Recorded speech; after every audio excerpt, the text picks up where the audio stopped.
Hello everyone. Let's prepare your browser for WinTask. WinTask, as you know, is a Windows desktop automation tool. For it to function properly with a browser, it requires an extension. Using a browser function like Start Browser without the extension will result in an error, indicating the absence of the required extension. Depending on your browser, you'll need a different extension. The easiest way to acquire it is by going to your editor. In the navigation menu, click on Browser Extension, and then select your browser from the drop-down list. Now, let's talk about installing the extension. Chrome is by far the most popular browser, so you can simply search for extensions. WinTask. There are a few options, but choose the most recent version and install it.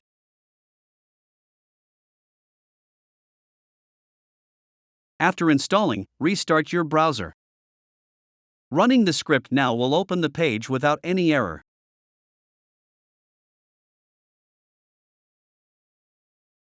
Next, let's move on to Microsoft's built-in browser, Edge. Apart from downloading it directly from the application, you can start Edge, search for add-ons, and then look for WinTask. Install it, and then, in the script, change the ch syntax to me, and it's going to start Edge instead of Chrome. If you are using Firefox, we also have an extension for that. Open your browser, search for add-ons, and then WinTask.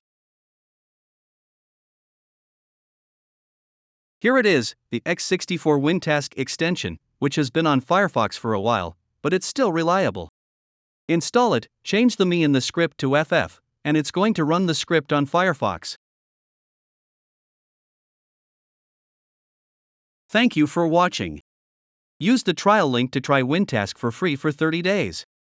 Don't forget to subscribe to our channel for more guides, and if you have any questions, please write them down in the comments section.